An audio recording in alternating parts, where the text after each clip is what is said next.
warahmatullahi wabarakatuh. Perkenalkan, nama saya Putri Safadwi Tias, mahasiswa PPG Prajabatan UHAMKA, Prodi PGSD. Kali ini saya akan mengulas asesmen di ruang kelas untuk memenuhi tugas topik 3 demonstrasi kontekstual pada mata kuliah pemahaman tentang peserta didik dan pembelajarannya, yang diampu oleh Ibu Dr. Mimin Ninawati MPD. Di sini saya menggunakan rancangan pembelajaran pada kurikulum 2013. Tema 6, merawat hewan dan tumbuhan, subtema 2, merawat hewan di sekitarku, pembelajaran ke-6, mata pelajarannya Bahasa Indonesia, Matematika, dan PPKN, kelas 2 dan fase A. Capaian pembelajaran di kurikulum 2013 adalah kompetensi dasar dan indikator pencapaian kompetensi atau IPK. Pada mata pelajaran Bahasa Indonesia memuat KD mencermati tulisan tegak bersambung dalam cerita dengan memperhatikan penggunaan huruf kapital pada awal kalimat, nama bulan dan hari, dan nama orang, serta mengenal tanda titik pada kalimat berita dan tanda tanya pada kalimat tanya. Dengan IPK menemukan aturan penggunaan huruf kapital pada teks bacaan. Yang kedua, KD menulis dengan tulisan tegak bersambung menggunakan huruf kapital pada awal kalimat, nama bulan, hari, dan nama diri, serta tanda titik pada kalimat berita dan tanda tanya pada kalimat tanya dengan benar.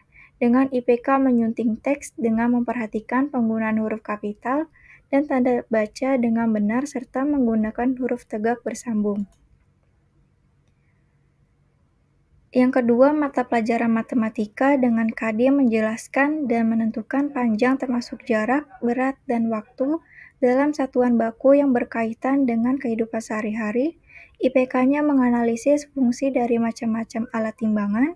Yang kedua, KD-nya melakukan pengukuran panjang termasuk jarak, berat, dan waktu dalam satuan baku yang berkaitan dengan kehidupan sehari-hari. Untuk IPK-nya membandingkan satuan berat antara kilogram dengan gram. Yang ketiga, pada mata pelajaran PPKN memuat kompetensi dasar. Yang pertama, mengidentifikasi aturan dan tata tertib yang berlaku di sekolah. Dengan IPK menganalisis aturan dan tata tertib yang berlaku di sekolah. Yang kedua, KD-nya menceritakan kegiatan sesuai aturan dan tata tertib yang berlaku di sekolah. Dengan IPK mengelompokkan hal yang boleh dan tidak boleh dilakukan di sekolah.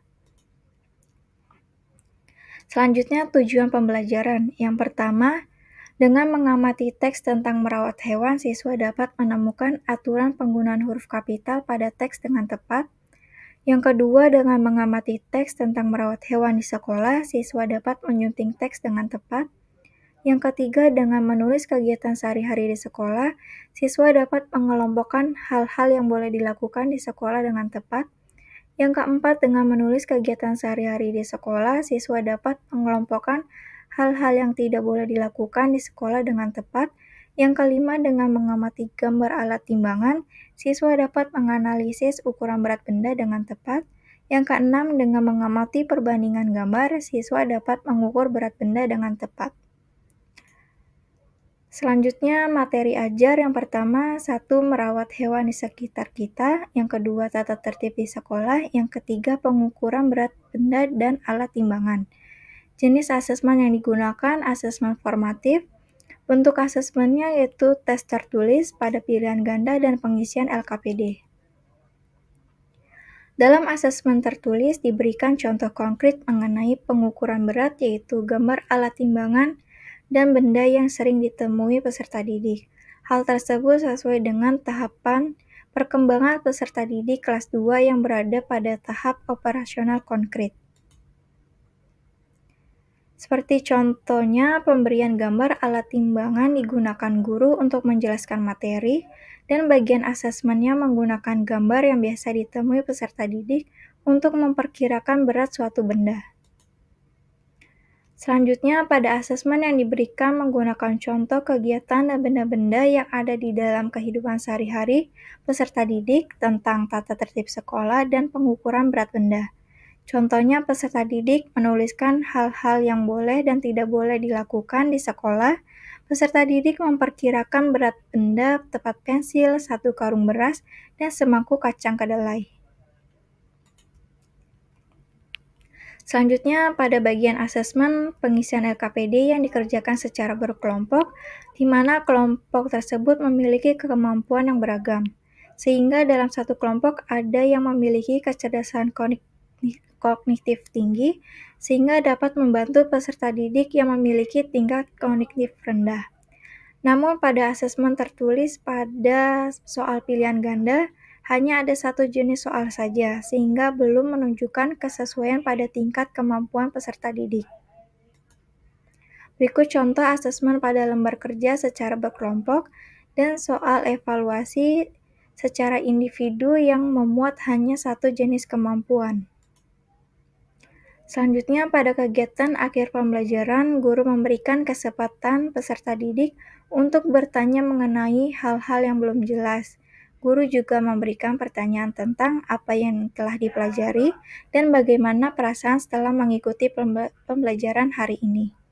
Maka melalui kegiatan refleksi tersebut, guru sudah memberikan ruang bagi peserta didik untuk menyampaikan perasaan dan pemahaman mereka terhadap pembelajaran yang telah dilakukan.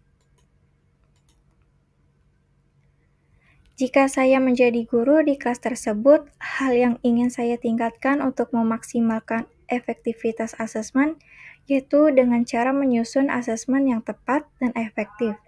Dalam menyusun asesmen perlu mengetahui terlebih dahulu mengenai kebutuhan dan tingkat pemahaman peserta didik.